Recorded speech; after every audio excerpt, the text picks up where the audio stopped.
Bismillahirrahmanirrahim. Assalamualaikum warahmatullahi wabarakatuh. Masih semangat? Sebelum kita mulai pembelajaran kita hari ini, mari kita berdoa dulu. Silakan ketua kelasnya.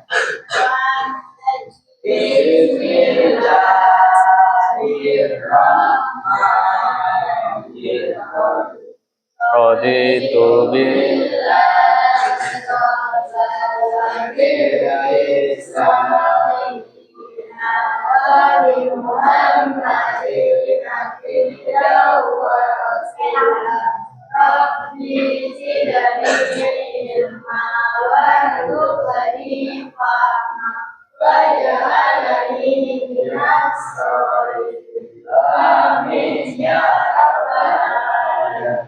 Alhamdulillah. Gimana MBG-nya? Enak. 1 sampai 10 berapa? 9. Hari ini kita akan belajar apa? IPS. Hari ini kita akan belajar tentang interaksi antar wilayah. Ya. Sebelumnya siapa yang barusan makan nasi MBG? Nah, kira-kira nasi itu berasnya dari mana? Dari padi. Ya, dari padi. Terus daerah mana kira-kira? Indonesia. Ya, Indonesia bagian mana kira-kira? Jawa Timur. Terus kemudian di menu MBG tadi ada apa? Pentol. Ya. Pentolnya itu dari daging apa? Daging sapi. Daging sapi itu diambil di daerah mana kira-kira? Indonesia. Yang bagus di daerah mana kira-kira? Jawa Tengah. Ya. Nah, siapa yang tahu ada berapa provinsi di negara kita? 38. Kok bisa tahu? Karena ada tulisannya. Pinter. Ya. Jadi jumlah provinsi di Indonesia itu mulai saya masih MI itu hanya 30. Terus kemudian saya MI kelas 6 naik 32. MTS saya naik 34. Saya MA naik 36. Dan sekarang saya lulus kuliah itu kemarin itu naik menjadi 38 provinsi. Sudah tahu ya, silakan dilihat di papan. Ada provinsi ujung paling ada Aceh, kemudian Sumatera Utara, Barat, Riau, Bengkulu kelihatan ya? Mbak Dwi kelihatan? Kelihatan. Sumatera Selatan, Lampung, Kepulauan Riau, Bangka Belitung, Jambi, Jakarta, Jawa Timur, Gorontalo, Bali, dan lain sebagainya. Nah, tambahnya di mana? Tambahnya ada di sebelah sini. Jadi dulu Papua itu hanya jadi satu. Kemudian sekarang dipecah, ada Papua Barat Daya, Papua Barat Tok. Nah, Barat Daya dan Barat ini dulu jadi satu. Kemudian ada Papua Tengah, Papua Selatan, Papua, dan juga Papua Pegunungan. Ini menunjukkan bahwa negara kita itu adalah negara kepulauan. Ya, makanya kenapa di era sekarang, ya, sekarang itu lagi krisis dunia. Dunia lagi perang, ya.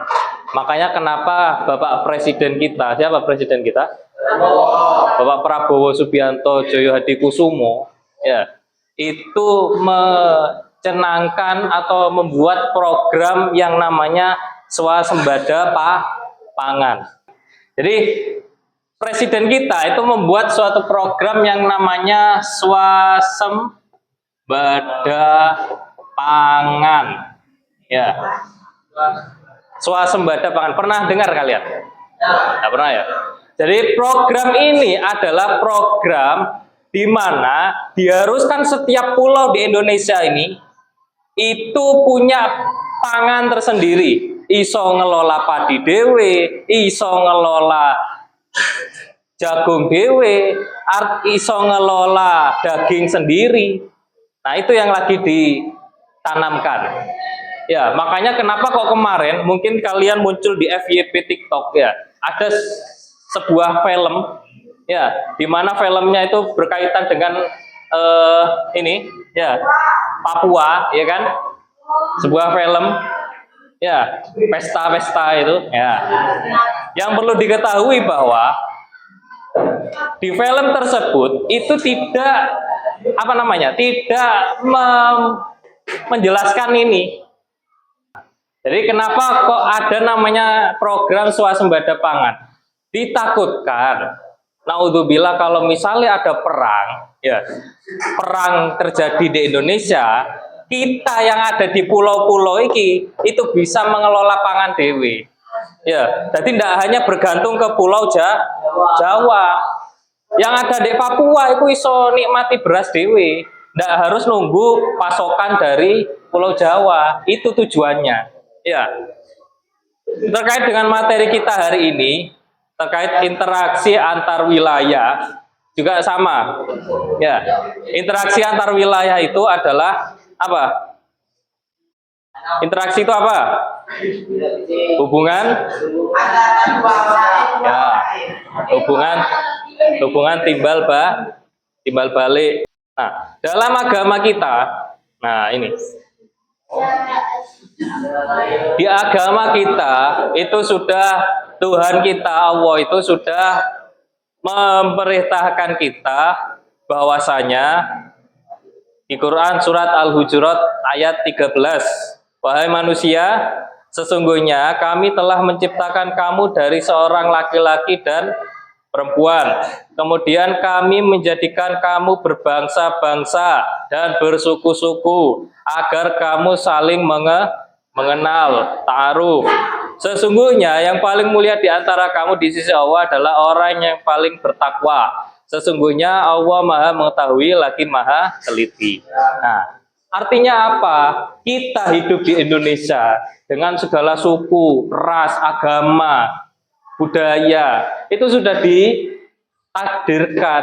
Ya, oh, Nikita ini Jawa, oh Silvi ini Madura, oh Faisal ini, oh Revani keturunan Belanda. Iya, ada Belandanya. Belanda apa Jerman? Jerman.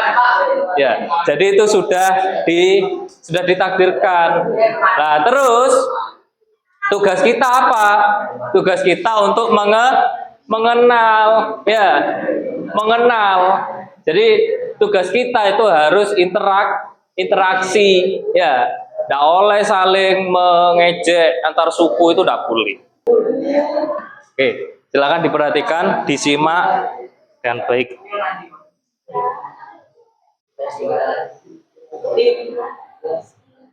Indonesia adalah memiliki baik dari segi sumber daya alam maupun keberagaman sumber daya manusia. Tempat-tempat dan barang-barang mendorong kekayaan sumber daya alam dan sangat. Selain itu, ada beberapa bentuk keberagaman sumber daya manusia di Indonesia, mulai dari keberagaman suku, keberagaman agama, keberagaman ras, dan juga keberagaman anggota golongan. Keberagaman suku. Indonesia adalah negara kepulauan. Pulau di Indonesia berjumlah sekitar 13.466. Dari geografis yang berbeda-beda tersebut, Indonesia memiliki banyak sekali suku. Suku bangsa atau yang disebut juga etnik dapat diartikan sebagai perkelompokan atau golongan orang-orang yang memiliki suatu keturunan. Selain itu, kelompok suku bangsa ditandai dengan kesamaan. Sekarang saya akan membagi kelompok, ya, membagi 3 kelompok. Yang perempuan jadi 2, yang laki-laki jadi 1. Jadi karena di Indonesia ini ada 38 provinsi dan ada beberapa pulau besar, saya akan memilih 3 pulau saja biar cepat, biar ringkas.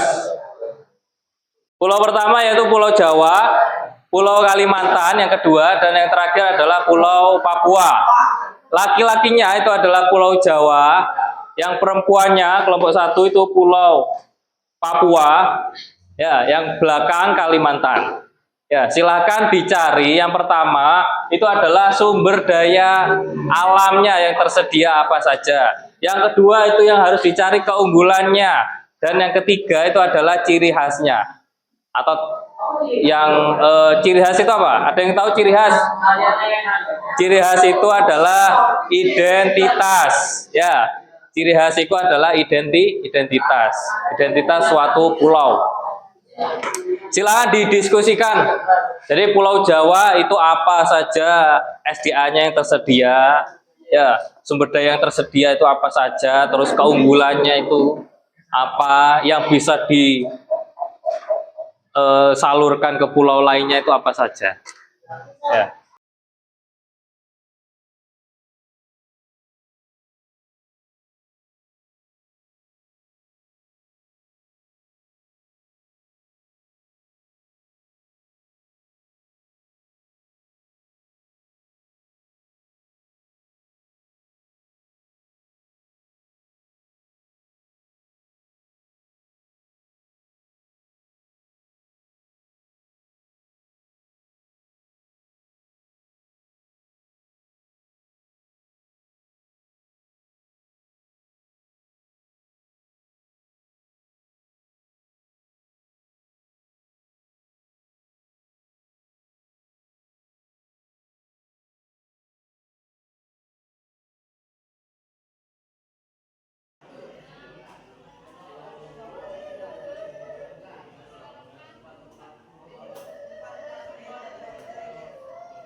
Karena dari 3 pulau ini yang paling kaya itu pulau mana kira-kira? Papua, Kalimantan, atau Jawa yang paling kaya sumber daya alamnya? Hah? Waduh. Papua, Kalimantan, sama Jawa yang kekayaan sumber daya alamnya melimpah. Jawa. Yang punya Freeport mana? Yang punya tambang emas? Papua. Berarti yang paling kaya Papua. Berarti yang maju duluan silakan kelompok Papua. Kasih tepuk tangan dulu kelompok Papua. Ayo, Assalamualaikum warahmatullahi wabarakatuh. Waalaikumsalam. Di sini kita Ayo. kan ulama Dengarkan. satu. Papua adalah salah satu wilayah dengan megabiodiversitas terbesar di dunia, yang dikenal sebagai paru-paru dunia. Bumi cendrawasih ini menyimpan cadangan mineral raksasa, emas, tembaga, dan nikel. Hutan hujan tropis seluas puluhan juta hektar, serta surga bawah lautannya. Kebudayaan khas Papua atau ciri khasnya yaitu ritual memasak bakar batu, 2 tas anyaman tradisional, 3 pakaian adat koteka, 4 rumah adat Honai, 5 kuliner khas Papeda, dan lain-lain. Mata pencarian Papua: 1. Pertanian perkebunan, 2. Perikanan dan kelautan, 3. Berburu dan meramu, 4. Serta pertambangan. Tantangan di Papua meliputi masalah keamanan akibat konflik berkepanjangan dengan kelompok kriminal bersenjata atau KKB, ekonomi yang tinggi akan kemiskinan, serta keterbatasan infrastruktur dasar. Hubungan Papua dengan daerah lain atau di Indonesia meliputi kerjasama ekonomi, pertukaran sosial budaya, hingga konektivitas infrastruktur. Nah, tutup. Sekian dari kami. Wassalamualaikum warahmatullahi wabarakatuh. Waalaikumsalam warahmatullahi wabarakatuh. Kasih tepuk tangan buat kelompok Papua. Jadi saya simpulkan dari kelompok Papua tadi yang sudah dijelaskan bahwasanya memang di Papua itu adalah sangat kaya, ya kan? Banyak tambang emas, nikel, batu bara terdapat di Papua. Tetapi faktanya yang terjadi sekarang, kenapa kok Papua sampai sekarang itu masih ada wilayah yang masih belum teraliri listrik?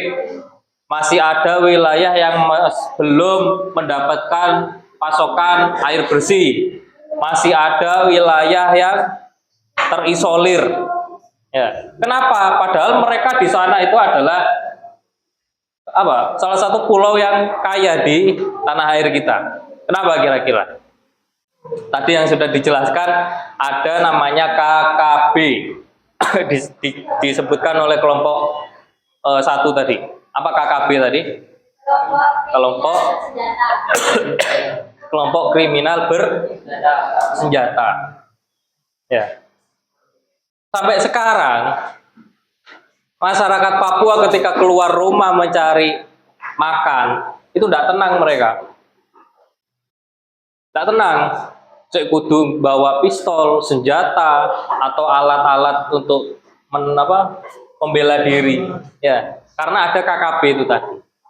Tapi sekarang ya, di era sekarang Papua mulai di era presiden sebelumnya itu Papua sudah mulai diperhatikan. Ya, pembangunan jalan, infrastruktur, listrik, air itu sudah mulai diperhatikan.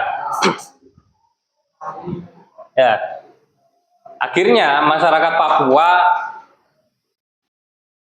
dan rumornya di tahun ini itu bakalan ada kereta api di Papua.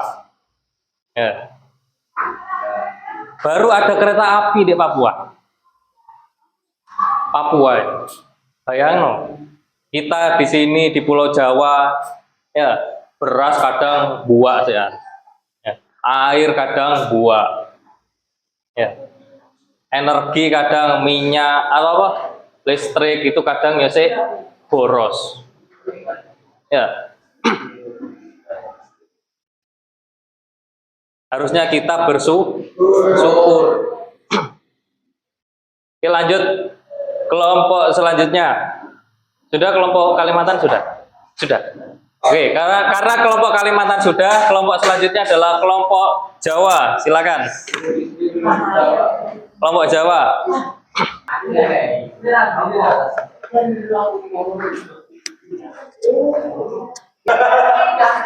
Oke, kasih tepuk tangan dulu buat kelompok Jawa. Assalamualaikum warahmatullahi wabarakatuh. Waalaikumsalam warahmatullahi wabarakatuh. SDA Sumber Daya Alam Jawa.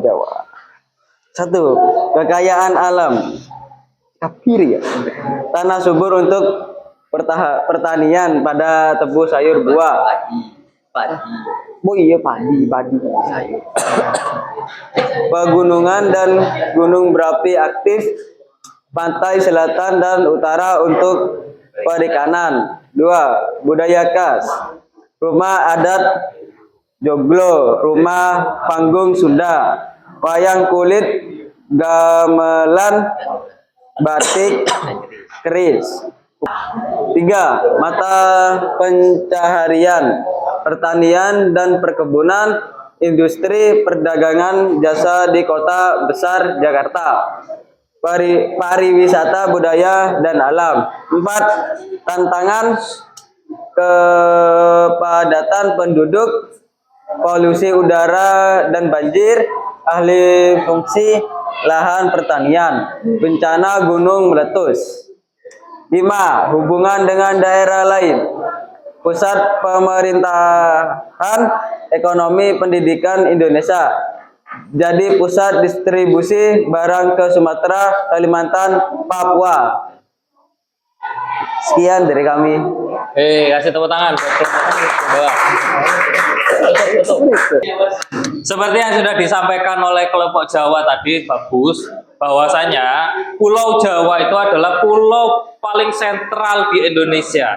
Pulau yang banyak menghasilkan pasokan pangan. Bahkan tadi disebutkan sering memasok bahan pangan ke Sumatera, ke Kalimantan, ke Pulau Sulawesi, bahkan ke Pulau Papua tadi ya.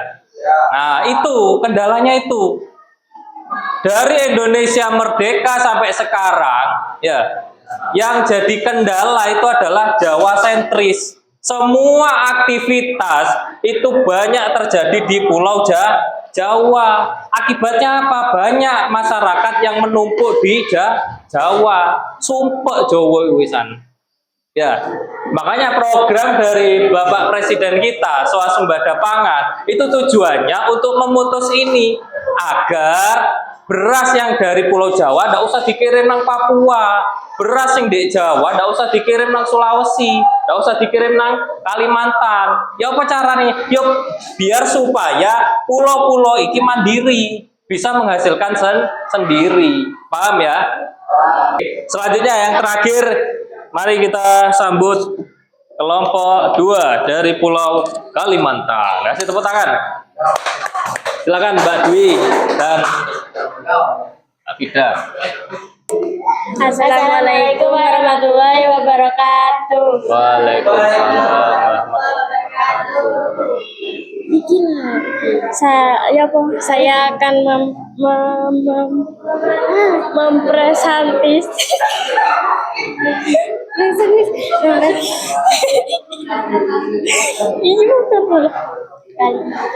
Kalimantan, kekayaan alam, hujan tropis terbesar di Indonesia, tambang batu bara, minyak bumi, emas, intan di Martapura, sungai besar seperti Mahakam, Barito, Kapuas. Hasil hutan, kayu ulin, rotan, karut, dua budaya khas, rumah adat Betang, suku Dayak, tarian hudok, tari kancet, papata, upacara adat Tiwah, Baliat, kerajinan anyaman rotan. 3. Mata pencaharian, pertanian ladang, perkebunan sawit dan karet, penambangan batu bara dan emas, nelayan sungai dan laut. 4. Tantangan.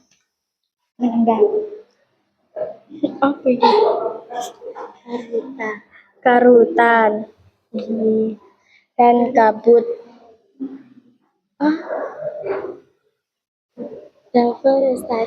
Deforestasi karena perkebunan sawit. Banjir di beberapa kota. Nggak nyambung. 5. Hubungan dengan daerah lain. Contohnya ekspor batu bara sawit ke Jawa, Sumatera dan luar negeri. Nggak ngerti. Ibu kota negara. IKN pindah ke Kalimantan Timur. Jalur perdagangan sungai antar tropis. Iya, sudah. Assalamualaikum warahmatullahi wabarakatuh. Waalaikumsalam warahmatullahi wabarakatuh. Kasih tepuk tangan kelompok Kalimantan.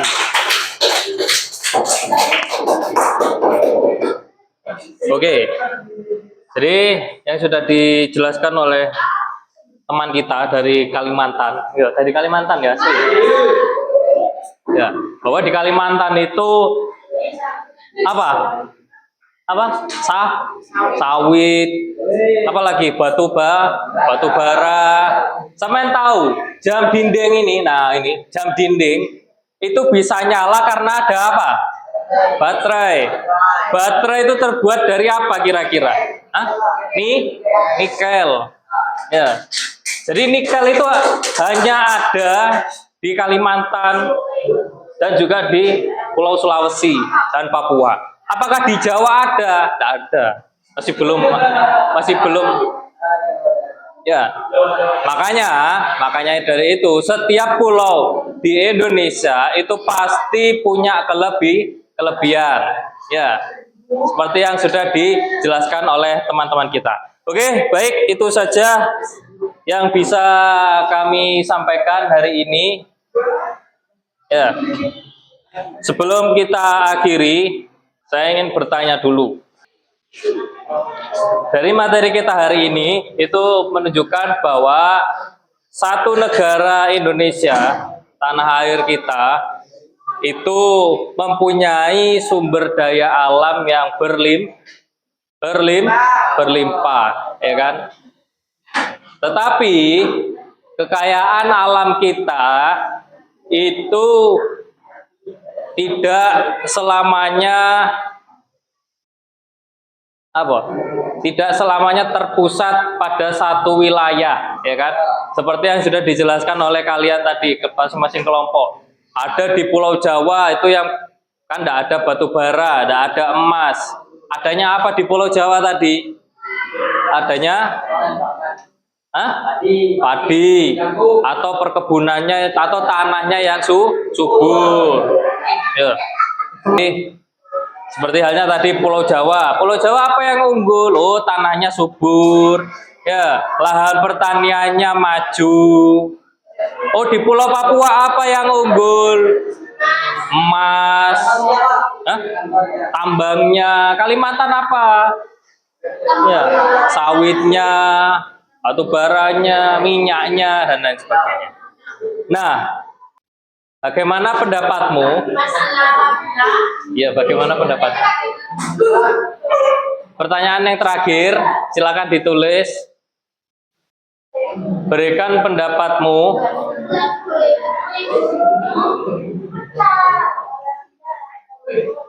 Apa yang akan terjadi?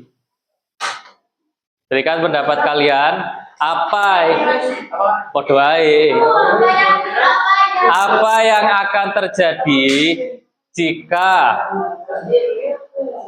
yang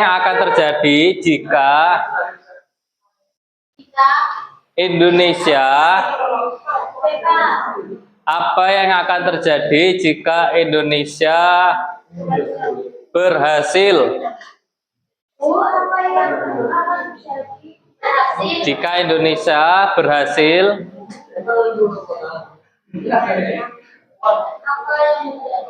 Loh, kok apa yang menjadi sih? Apa yang akan terjadi jika Indonesia berhasil melakukan program swasembada pangan? Apa yang akan terjadi jika Indonesia berhasil melakukan program swasembada pangan? Ya, silakan itu dikerjakan. Ya, besok dikumpulkan. Oke, itu saja dari saya. Kurang dan lebihnya saya mohon maaf.